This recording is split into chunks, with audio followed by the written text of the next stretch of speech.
So you're getting ready to launch your website and you want to understand what could be better or maybe even what's missing? I'm going to show you how to do that right now with PickFu. Check it out. All right, so if you missed the last videos in this series, you're going to want to check those out. We are showing you how we launched a product start to finish using PickFu data at every step of the journey. First, we showed you how we selected the art for this puzzle project. Then we showed you how we selected really unique packaging for this puzzle project. Then we showed you how we actually went about creating the main image that's going to be used for e-commerce on the website and on Amazon. We picked 2 different variations.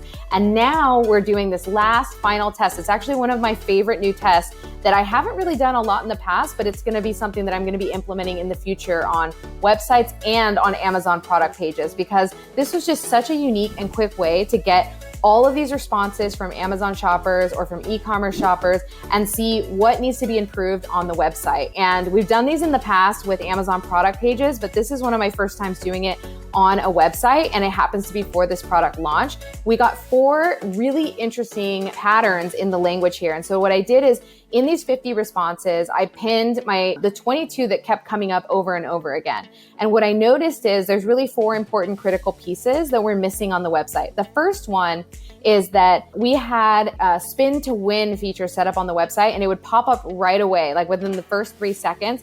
And a lot of people found this intrusive. So I noticed that kept coming up over and over again. And it was very negative language of people saying that that's terrible. You can see here, the spin a wheel is terrible. And so it's not that it's terrible, it's that it's popping up too soon. So it feels really intrusive and invasive right off the bat when you enter a website, right? So we added a delay to that. The second thing that we noticed is a bunch of people were saying that they don't know the history or the why behind this brand and why it got started. And that's something that's so important to us at Mindful Goods, is telling really impactful stories. And it's so funny when you're working on your own project, sometimes you really just forget to put some of these critical pieces in. So what a fantastic way to just like even double check yourself, right? So we noticed having some history of the project and what it's all about. People want to see a simple description of the company right at the top. So really that same type of like informative piece that was missing, right? The next thing is that, so again, explaining in the first paragraph what it is, all of that. The next thing is that people were generally confused about what we were selling. And I think the reason for this is, I'm going to show you in a minute, is the website. Actually, I'll show you right now. We open up with these huge headers. And at first the header said street art jigsaw puzzles or something simple like that. And people were missing the messaging at the header, and they were just seeing these images. And then they were scrolling down, and we only had an image of the puzzle. We didn't actually have the puzzle pieces here. And so people just thought it was a poster, because you can't really see the definition on the puzzle pieces unless you're squinting or unless you click to go in. So otherwise people just think it's a poster or some kind of image that they're buying, right? They didn't actually know it was a puzzle. If they didn't read this first line, they didn't know it was a puzzle.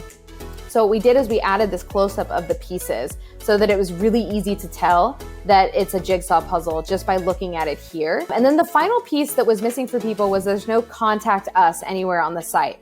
And that was something when we were setting it up, was a little intentional, but now we're gonna go ahead and add a contact us method. We're gonna add a section that shows the history. What we did is we added a section here that shows, our commitment, what we believe in as a company. And then we added a section here at the top that shows what this project is all about. And then we opened up with a new header. Instead of something so basic, we're saying you've never met puzzles like this before. So we've made all of these tiny little tweaks off of things that we noticed in the language poll. So, a lot of people were confused, a lot of people were annoyed, a lot of people were noticing things that we didn't notice because maybe we were just so close to the project. And what a fantastic way, again, to just double check yourself and make sure that you have all of the details that people need in order to make an informative decision and purchase your product. Because if people are confused, or if people are turned off, that's just lost sales. So this is fantastic. I could see us probably running something like this maybe 2 or 3 times to kind of really flesh out all of those details over time. And again, like I said, this is another great, quick, simple survey or poll you can run on PickFu, and you can do this on your Amazon pages as well. There it is, one of the most simple tests that you can run on your website to understand exactly what you need to be tackling next.